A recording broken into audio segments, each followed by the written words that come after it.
Morning students, आज मैं आपको लेकर आया हूँ CMED में आपका नेक्स्ट लेक्चर। इस लास्ट लेक्चर में हमने जो डिस्कस किया था, जो हमने पढ़ा था, वो हमने पढ़ा था क्षैतिज स्तरीय संबंधन और ऊर्ध्वाधर यानी हॉरिजॉन्टल रिलेशनशिप और वर्टिकल रिलेशनशिप।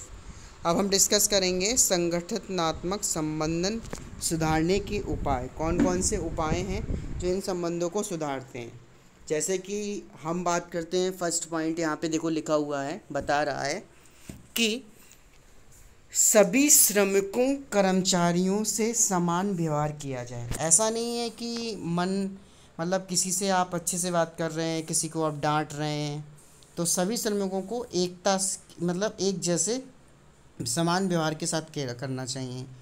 कर्मचारियों की सामान्य कठिनाइयों पर विचार करने के लिए समय समय पर उनकी बैठकें आयोजित की जाएं। थर्ड, प्रत्येक कर्मचारी का संगठन में पद एवं कार्य परिभाषित करने के लिए चार्ट बनाए जाएं और नियंत्रण कक्षों में लगाए जाएं। ठीक। अंतिम अधिकार एवं जिम्मेदारी, अल्टीमेट अथॉरिटी एंड रिस्पॉन्सिबिलिटी। संगठन में अधीनस्थों को अधिकार एवं जिम्मेदारी के बंटवारे के पश्चात भी किसी दोषी कार्य गलती के लिए प्रबंधक की अंततः जिम्मेदार समझा जाता है। उच्च अधिकारी निचले स्तर के व्यक्ति को गलती के लिए दंडित तो कर सकता है, परंतु संगठन के प्रति जिम्मेदार उच्च अधिकारी प्रबंधक ही समझा जाएगा। और कोई भी प्रभारी किसी दोष को पूर्णतः अपने अधीनस्थ पर मढ़कर स्वयं जिम्मेदारी से मुक्त नहीं माना जा सकता। फिर है निर्माण उद्योग में मुख्य व्यक्तियों के कर्तव्य, फंक्शन, निदेशक, प्रमुख। ये तो सारे मैंने आपको पढ़ा दिए। जनसंपर्क यानी कि डायरेक्टर, बोर्ड ऑफ डायरेक्टर, ये शायद मैं आपको पहले डिस्कस कर चुका हूँ। स्थल साइट इंजीनियर, निर्माण अध्यक्ष, भंडार अधिकारी, निर्माण फोरमैन, अभिप्रेरण, मानव संबंध, मोटिवेशंस के बारे में भी मैं पढ़ा चुका हूँ। अभिप्रेरणा के लाभ भी मैंने आपको लास्ट लेक्चर में डिस्कस किया था। अभिप्रेरणा के मूलभूत आधार भी मैंने आपको बता दिए थे। शारीरिक आवश्यकताएँ क्या होती हैं, सामाजिक आवश्यकताएँ, सुरक्षात्मक आवश्यकताएँ, अन्य आवश्यकताएँ, प्रबोधन। हम यहाँ पे थे, ये मैंने ध्यान नहीं दिया। मैं आपको प्रबोधन इंसेंटिव के बारे में बता रहा था कि इंसेंटिव क्या होता है।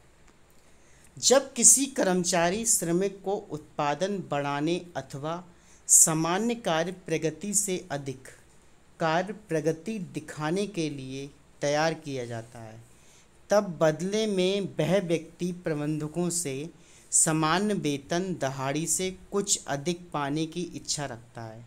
यह कुछ पाना ही उसको प्रेरणा देता है और वह अपने आप ही अधिक उत्पादन कार्य करने लगता है। यह कुछ पाना ही प्रलोभन कहलाता है। प्रलोभन नगद राशि में अथवा अन्य किसी शक्ल में हो सकता है। कोई भी प्रबंधक मालिक प्रलोभन की राशि अपने पास से नहीं देता, बल्कि कर्मचारी श्रमिक द्वारा किए गए अधिक उत्पादन कार्य से जो अधिक लाभ अर्जित होता है, उसका कुछ भाग ही प्रलोभन राशि में दे दिया जाता है। यह मनुष्य का स्वभाव है कि वह प्रलोभन मिलने पर अधिक क्षमता और लगन से काम करता है। विद्यार्थी पुरस्कार पाने के प्रलोभन में पढ़ाई में अधिक मेहनत करता है। बाबू अतिरिक्त वार्षिक वृद्धि पाने के प्रलोभन में दफ्तर में अतिरिक्त घंटों में बैठकर काम करता है। इस प्रकार निर्माण उद्योग में भी प्रलोभन मिलने पर श्रमिक अधिक काम करते हैं। इंसेंटिव हमारा वो होता है जो हम ओवरलोड वर्क करते हैं या अच्छा वर्क करते हैं, तो उसके ऊपर जो हमें एक्स्ट्रा इनकम या एक्स्ट्रा सैलरी मिलती है। तो प्रलोभन हमारे दो प्रकार के होते हैं, हितकर प्रलोभन और अहितकर प्रलोभन। हितकर और अहितकर प्रलोभन क्या है? हितकर प्रलोभन, अहितकर। Positive incentive, negative incentive. तो हितकर प्रलोभन यह भी निम्नलिखित दो प्रकार का होता है। एक होता है कैश इंसेंटिव, दूसरा होता है अनगद इंसेंटिव। नगद प्रलोभन में नगद धनराशि, बोनस राशि, बेहतर वेतनमान, वार्षिक वृद्धि, ठीक, और नगद पुरस्कार दिए जाते हैं। और अनगद प्रलोभन में सेवा काल में वृद्धि, सेवा सुरक्षा, उत्कृष्ट सेवा प्रमाण पत्र, पदोन्नति, उच्च प्रशिक्षण, सामाजिक सुविधाएं इत्यादि सम्मिलित होती हैं। फिर है हमारा अहितकर प्रलोभन। यह प्रलोभन दंड के रूप में होता है और कर्मचारी श्रमिक को सुधारने उसमें भय उत्पन्न करने, कार्य के प्रति जिम्मेदारी ना समझने अथवा संतोषजनक काम ना करने पर दिया जाता है। यह वार्षिक वृद्धि पर रोक, स्थानांतरण, जुर्माना, पदच्युत, शारीरिक दंड, सामाजिक बहिष्कार इत्यादि के रूप में दिया जाता है। तो दो ही मतलब पॉजिटिव नेगेटिव दो इंसेंटिव हो गए। आप अच्छा वर्क कर रहे हैं तो आपको पॉजिटिव इंसेंटिव मिलेगा, अगर आप नहीं कर रहे हैं तो नेगेटिव में आप जा सकते हैं, सैलरी रोकी जा सकती है। श्रमिकों का अहितकर प्रलोभन जहाँ तक संभव हो नहीं देना चाहिए, क्योंकि इससे श्रमिकों में दुस्साहस, दुर्भावना, लापरवाही, अनुशासनहीनता, अदक्षता पनपती है और अन्य श्रमिकों पर भी इसका अच्छा प्रभाव नहीं पड़ता है। फिर है ह्यूमन रिलेशनशिप। मनुष्य एक सामाजिक जीव है। उसने अपनी इच्छाओं की पूर्ति के लिए तथा जीवन में सुख दुख में अन्य मनुष्यों की सहानुभूति, सहायता व सहयोग पाने के लिए इस समाज की रचना की। उसे समाज की आवश्यकता और समाज भी उसके बगैर कोई अस्तित्व नहीं रखता। और समाज में रहते हुए मनुष्य एक दूसरे के संपर्क में आते हैं। एक व्यक्ति दूसरे व्यक्ति से विभिन्न परिस्थितियों में किस प्रकार व्यवहार करता है, मानव संबंधन कहलाता है। प्रतिदिन की हलचल में घर, बाहर, काम धंधों, व्यापार, बाजार, उद्योग, निर्माण स्थल पर अनेक प्रकार के लोगों को का आपस में वास्ता पड़ता है। उत्तम मानव संबंध मधुर वातावरण उत्पन्न कराते हैं और कार्य ठीक ढंग से संपन्न होता है, जबकि बुरे संबंध वातावरण में कटुता व बैर भावना भर देते हैं, जिसका कुप्रभाव कार्य पर भी पड़ता है। उद्योग व निर्माण कार्यों पर जहां अनेक प्रकार के लोग विभिन्न परिस्थितियों में घंटों काम करते हैं, मानव संबंधन विशेष महत्व रखता है। मानव संबंधन की आवश्यकताएं, नीड्स ऑफ ह्यूमन रिलेशंस। उत्तम मानव संबंधन की आवश्यकताएं निम्नलिखित हो सकती हैं। कार्यस्थल पर स्वच्छ व कार्यानुकूल वातावरण बनाए रखने के लिए, श्रमिकों की संतुष्टि बनाए रखने के लिए, ठीक है, औद्योगिक शांति के लिए, कार्यस्थल पर तालाबंदी, हड़ताल इत्यादि पर नियंत्रण पाने के लिए, कार्य की प्रगति बनाए रखने के लिए, दुर्घटनाओं को कम करने के लिए, श्रमिकों का मनोबल ऊंचा बनाए रखने के लिए, ठीक। फिर है मानव संबंधन को प्रभावित करने वाले कारक, फैक्टर अफेक्टिंग ह्यूमन रिलेशनशिप। किसी व्यक्ति का अन्य व्यक्तियों, संस्था के प्रति बर्ताव, व्यक्ति विशेष की आयु, विचार, मानसिक स्थिति, सामाजिक परिस्थितियों में इत्यादि पर निर्भर करता है। मानव संबंध को प्रभावित करने वाले मुख्य कारक जैसे जीवन की दैनिक आवश्यकताएं, जैसे भोजन, पानी, कपड़ा, मकान इत्यादि की उपलब्धि से मनुष्य अपने व्यवहार में संतुलन बनाए रखता है। व्यक्तिगत सम्मान की प्राप्ति, प्रत्येक मनुष्य चाहे वह कैसा ही काम करता है, अपने कार्य का समाज द्वारा उचित सम्मान चाहता है, जिसकी प्राप्ति पर वह समाज से संतुष्ट रहता है। जॉब की सुरक्षा, प्रत्येक श्रमिक कामगार चाहता है कि उसका जॉब धंधा सुरक्षित चलता रहे। इस संबंध में कर्मचारी बीमा, भविष्य निधि, पेंशन, चिकित्सा लाभ इत्यादि उसके भविष्य को सुरक्षित बनाते हैं। फिर है संगी सहयोगी की आवश्यकता। मनुष्य एक सामाजिक जीव है, अतः वह समाज में रहना चाहता है और अपने जैसे विचार व्यवहार जैसे लोगों का संग चाहता है। अकेला रहने वाला व्यक्ति का व्यवहार स्पष्ट नहीं होता, वह स्वभाव से चिड़चिड़ा बन जाता है। उत्साहित बर्ताव, एक इच्छुक कर्मी अपने कार्य की अपने साथियों तथा ज्येष्ठों से प्रशंसा चाहता है, जिसके लिए मिलने पर उसे गौरव महसूस हो तथा अपने बर्ताव को और अधिक सुधारता है। ये सारे पैरामीटर्स हैं, ठीक है, मानव संसाधन के प्रभावित करते हैं ये फैक्टर। अनुभव, एक अनुभवी व्यक्ति पुनः उसी परिस्थिति में अपने पिछले अनुभव को दृष्टि में रखकर कार्य करता है, जबकि एक नए अनुभवहीन व्यक्ति का बर्ताव प्रायः अनिश्चित होता है। और मानव बर्ताव में सुधार के तरीके, कौन कौन सी टेक्निक्स हैं जिसमें मानव के स्वभाव में बदलाव आ सकते हैं। कल्याणकारी सुविधाएं, वेलफेयर फैसिलिटीज़, मतलब श्रमिकों को कैंटीन, विश्रामालय, सस्ते परिवहन दो, चिकित्सा, बच्चों के स्कूल, सस्ते आवास इत्यादि सुविधाएं प्रदान हों। उत्तम वातावरण, खुला हवादार कार्यस्थल, धुआंरहित सेट, साफ सुथरे सूखे फर्श, मुक्त प्रचलन पथ, पानी बिजली की सुविधा उपलब्ध होने पर श्रमिक अधिक स्फूर्ति से कार्य करते हैं। फिर है हतोत्साह दूर करना, रिमूवल और फ्रस्ट्रेशन। श्रमिक वर्ग कार्य के अनुरूप भुगतान, वेतन, पदोन्नति इत्यादि पाने पर संतुष्ट व उत्साहित रहता है और अधिक मन लगाकर कार्य करता है। एक हतोत्साही श्रमिक कभी भी ठीक काम नहीं कर पाता। श्रमिकों से अच्छा कार्य लेने के लिए उनके कष्टों को दूर करना चाहिए। फिर है मोटिवेशन। प्रेरणा मिलने पर एक साधारण श्रमिक भी अधिक कार्य करके दिखाता है। इंसेंटिव्स। एक श्रमिक अपना श्रम बेचता है, वह अपने श्रम का अधिक से अधिक मूल्य चाहता है। अथवा बोनस, वेतन में वृद्धि, पुरस्कार, प्रशंसा पत्र इत्यादि मिलने पर श्रमिक ज़्यादा कार्य करते हैं। फिर है संयोगिता, पार्टिसिपेशन। श्रमिकों को उत्पादन कार्य में साझेदारी देकर तथा यह अनुभव कराने पर कि वह कार्य उसका अपना कार्य है और अच्छा कार्य करना उसके हित में है, प्रबंधक श्रमिकों के संबंधों में मधुरता आ जाती है। तब श्रमिक अपने को संगठन का एक आवश्यक अंग मानने लगता है और श्रमिक गर्व से कहता है, यह काम मैंने किया है। प्रबंधक को चाहिए कि वह श्रमिकों की इस भावना की कद्र करे। ठीक है। फिर है ग्रेवियंस, प्रकोष्ठ। जब श्रमिकों को यह अनुभव होने लगता है कि प्रबंधक उसे श्रम का उचित मूल्य नहीं दे रहा है, उससे उचित मानवीय व्यवहार नहीं करता अथवा उसे अनावश्यक रूप से पीड़ित किया जा रहा है, तो वह प्रकोष्ठ का शिकार होता है और वह शिकायत करता है। जब उसकी शिकायत की उचित सुनवाई नहीं होती तो वह हतोत्साहित हो जाता है और अपने काम में आवश्यक रुचि नहीं लेता। तो ये प्रकोष्ठ के कारण हो सकते हैं।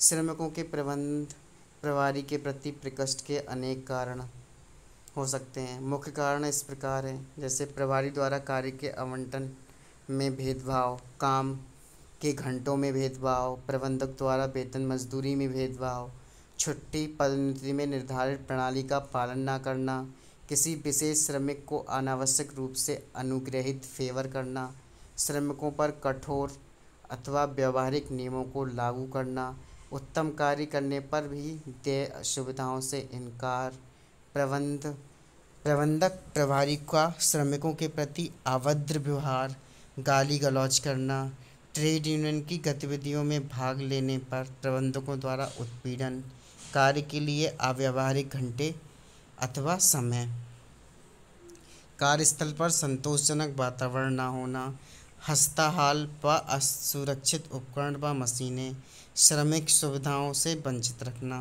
प्रकोष्ठ निवारण, हैंडलिंग ऑफ ग्रीवियंस। प्रबंधक प्रभारी को श्रमिकों के प्रकोष्ठों की ओर शीघ्र ध्यान देना चाहिए, क्योंकि प्रकोष्ठ रखने वाले श्रमिक कभी मन लगाकर कार्य नहीं कर पाता और उसका ध्यान अपने प्रकोष्ठ का निवारण करने में लगा रहता है, और प्रकोष्ठ रखने वाला श्रमिक अन्य श्रमिकों को भी अपने पक्ष में करने की चेष्टा करता है। इससे संगठन, उद्योग का कार्य व व्यवस्था प्रभावित होती है। प्रकोष्ठ हस्तन के लिए निम्न प्रक्रियाएं अपनानी लाभप्रद रहती हैं। जैसे पहला पॉइंट है, शिकायतकर्ता के प्रति प्रबंधक प्रभारी का दृष्टिकोण सहानुभूतिपूर्वक होना चाहिए। शिकायतकर्ता को अपराधी नहीं समझना चाहिए। उसने कोई अपराध नहीं किया है, वह स्वयं जातियों का शिकार है। शिकायत दर्ज करने की प्रक्रिया सीधी व सरल होनी चाहिए। श्रमिक कर्मचारी को पता होना चाहिए कि वह अपनी शिकायत किस अधिकारी के पास लेकर जाए। शिकायत पर शीघ्र तथा पूर्ण सुनवाई होनी चाहिए और नियत अधिकारी को सहानुभूति दिखाते हुए उसकी शिकायत सुननी चाहिए। यदि प्रभारी शिकायतकर्ता को संतुष्ट नहीं कर सकता अथवा उसे राहत नहीं पहुंच सकता, तो शिकायत को शीघ्र उच्च अधिकारी के पास प्रेषित कर देना चाहिए। तो ये सारे फैक्टर हैं कि कैसे कैसे उन्हें ग्रीवियंस को हैंडल करेंगे। निर्माण कर्मियों में संबंध, रिलेशन बिटवीन कंस्ट्रक्शन स्टाफ। ठीक है, कंस्ट्रक्शन स्टाफ क्या है? निर्माण कार्यों के दौरान अनेक व्यक्तियों का एक दूसरे से वास्ता पड़ता है तथा कार्यशील संपर्क बनाना पड़ता है, और इसमें अधिकारी, संपत्ति तथा अधीनस्थ कई वर्ग के लोग हो सकते हैं। कार्य के हित में इन लोगों में आपसी समझ, समन्वय होना आवश्यक है। कार्य पर एक व्यक्ति यदि किसी का कनिष्ठ जूनियर अधीन है तो वह किसी अन्य का ज्येष्ठ अधिकारी भी होता है। निर्देश देने, सहयोग प्राप्त करने तथा काम करते समय व्यक्ति विशेष की मन स्थिति, भावनाएं एवं मनोविज्ञान का बड़ा महत्व है। फिर मनुष्य तो मनुष्य है, मशीन नहीं है। काम के दौरान व्यक्तिगत स्वभाव, सामान्य वार्ताओं, विचारों का टकराव, काम के तरीके में भिन्नता प्रकट हो ही जाती है। सुचारू कार्य के लिए विभिन्न वर्गों के संबंध में निम्नलिखित बातें ध्यान योग्य हैं, जैसे अधिकारियों, ज्येष्ठों से संबंध, रिलेशंस विद सीनियर्स। अपने अधिकारियों को सदा उचित सम्मान दें और उनके अधीन कार्य करने में किसी प्रकार की हीनता, अपमान, दासता मत समझें। वे आपसे योग्यता तथा अनुभव में श्रेष्ठ हैं। अपने ज्येष्ठ से बातचीत करते समय शालीनता, सम्मान बरतें तथा सदा सभ्य भाषा का प्रयोग करें।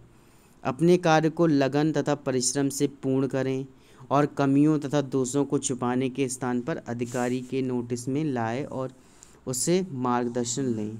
अधिकारी ज्येष्ठ की अपनी मंडली सभी में कभी भी बुराई ना करें। अपने अधिकारी को बिना पूछे तथा बिना उसकी अनुमति के कोई परामर्श ना दें, चाहे वह विचार आपकी दृष्टि में कितना भी उत्तम क्यों ना हो।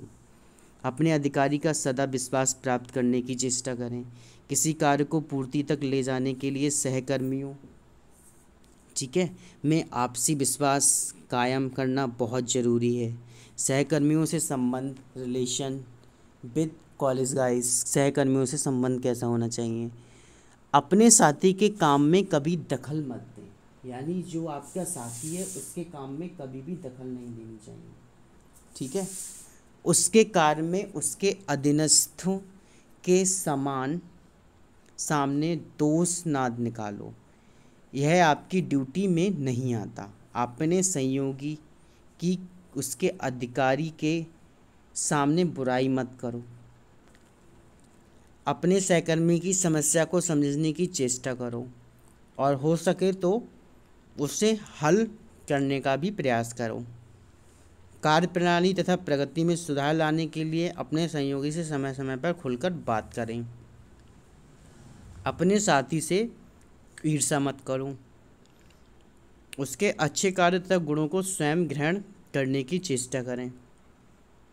इसके बाद आता है हमारा नेक्स्ट पॉइंट, अधीनस्थ कनिष्ठों में संबंध, रिलेशन बिटवीन सबऑर्डिनेट। अपने अधीनस्थ के काम की उचित प्रशंसा करें और उसके दोषों को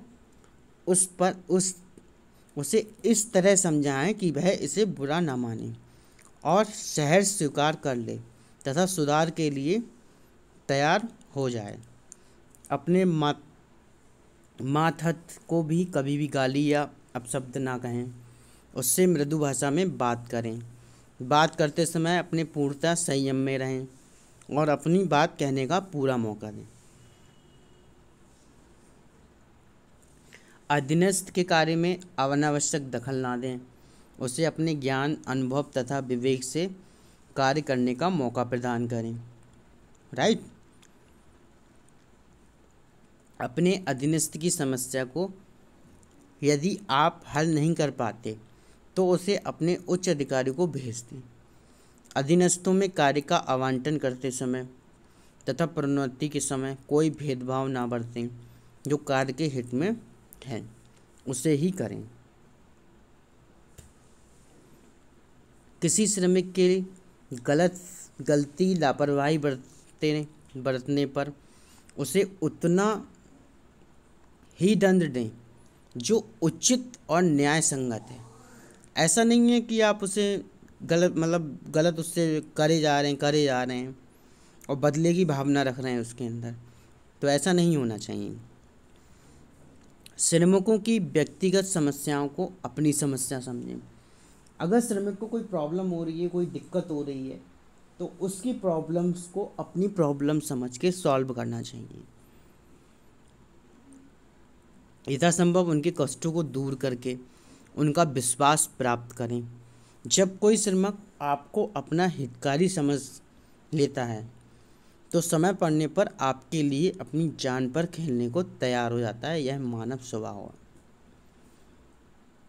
अगर आप किसी का विश्वास जीत लेते हैं और बहुत ज़्यादा मान सम्मान देते हैं तो उससे क्या होता है, वो इंसान आपके लिए कुछ भी कर गुजरता है। तो यहाँ पे यही बताया क्योंकि ये मानव स्वभाव है कि मानव के लिए ये सारी चीज़ें ही मतलब मानव फीलिंग को समझ सकता है। अपने कार्य तथा व्यवहार से अपनी कनिष्ठों के सामने एक आदर्श स्थापित करने की चेष्टा करें। अपने अधिकारों तथा विकेंद्रीकरण करके अपने अधीनस्थ को उच्च पद प्राप्त करने योग्य बनाएं। अपना उत्तराधिकारी तैयार करना भी आपका नैतिक कर्तव्य है। तो ये सारे पॉइंट्स यहाँ पे दे रखे थे। ये चैप्टर आपका ऑर्गेनाइजेशन से यहीं पे फिनिश होता है और इससे नेक्स्ट वीडियो में हम आपको और भी सारी चीज़ें पढ़ाएंगे। इससे पहले आपको कुछ क्वेश्चन डिस्कस कर लेते हैं। आपके इस बार जो क्वेश्चन पेपर है वो ऑब्जेक्टिव आने वाला है, यानी ऑब्जेक्टिव 4 ऑप्शंस होंगे, उनमें से एक करेक्ट होगा, उसे आपको क्लिक करना रहेगा। ठीक है। तो पहले थ्योरी जब आते थे तो कुछ इस टाइप के क्वेश्चन आते थे, संगठन की परिभाषा लिखें। अब वहाँ पूछ सकता है कि व्हाट इज़ संगठन, संगठन क्या है। 4 ऑप्शंस दे देगा, 4 ऑप्शंस को करेक्ट करने मतलब जो करेक्ट है उसे राइट कर दीजिएगा। संगठन क्यों बनाया जाता है, एक बड़ी सिविल निर्माण परियोजना के लिए किस प्रकार का संगठन उपयुक्त रहेगा, स्पष्ट उत्तर दें। संगठन के सिद्धांतों को संक्षेप में चर्चा करें। संगठन के अभिलक्षणों पर प्रकाश डालें। संगठन कितने प्रकार का होता है, उदाहरण सहित वर्णन करें। रेखीय संगठन का विस्तृत वर्णन करें। इसके लाभ हानि पर प्रकाश डालें। एक मध्यम प्रकार के निर्माण संगठन का रेखा चित्र दें और इसमें प्रदर्शित व्यक्तियों का कार्य स्पष्ट करें। रेखीय संगठन तथा रेखीय बाय स्टाफ संगठन, रेखीय संगठन तथा कार्यात्मक संगठन।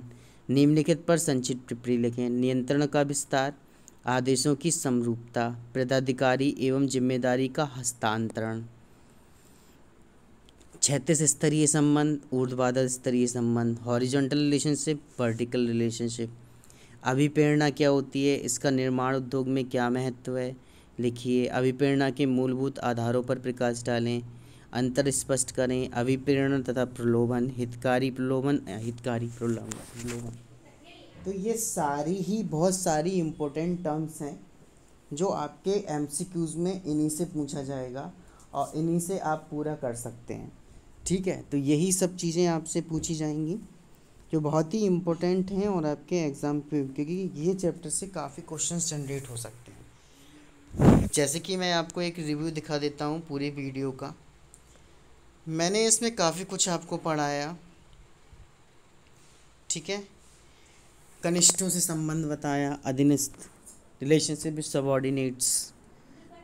इससे पहले मैंने रिलेशंस विद कॉलेज गाइज, इसके पहले मैंने और भी अधिकारियों ज्येष्ठों से संबंध, relations with seniors, relations between construction staff, प्रिकास्ट निवारण, हैंडलिंग ऑफ ग्रीवियंस। ठीक।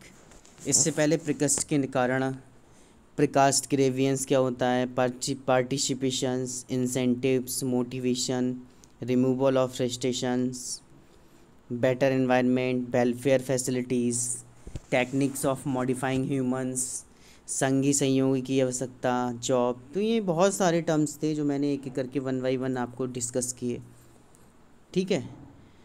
तो ये चैप्टर ऑर्गेनाइजेशन था, संगठन था कि हम कैसे कैसे सिविल इंजीनियरिंग के अंदर कैसे एक संगठन बनाते हैं, उसके अंदर हमारे श्रमिक आते हैं, मतलब कुशल श्रमिक आते हैं, अकुशल श्रमिक आते हैं, साइट इंजीनियर आते हैं। ठीक है। साइट इंजीनियर हो गया, असिस्टेंट इंजीनियर हो गया, अवर अभियंता हो गया, विद्युत अभियंता हो गया। तो ये सारे इंजीनियर्स में बहुत सारे रोल अदा करते हैं 1 by 1। Needs of human relations, मानव संबंध की आवश्यकताएं कैसे ज़रूरत पड़ती है, मानव संबंध क्या है। प्रलोभन, सबसे बड़ी बात है प्रलोभन, इंसेंटिव। तो इंसेंटिव से हम ह्यूमन बीइंग से हम बहुत सारा वर्क करा सकते हैं। आप किसी के इंसान, जब कोई इंसान वर्क अच्छा करता है तो उसमें क्या होता है, उसकी पोजीशन बढ़ा देनी चाहिए। उसकी पोजीशन चेंज कर देनी चाहिए, उसकी सैलरी में इंक्रीमेंट कर देना चाहिए। पहले उसे सपोज डेट 25,000 सैलरी मिल रही थी, आपने उसकी सैलरी में भी इंक्रीमेंट कर दिया और आपने बोनस भी दे दिया। तो ये सारी चीज़ों पे डिपेंड करता है। ओके स्टूडेंट्स, तो इसके बाद हम नेक्स्ट वीडियो में मिलेंगे और नेक्स्ट लेक्चर में मैं आपको पढ़ाऊँगा। Thank you students.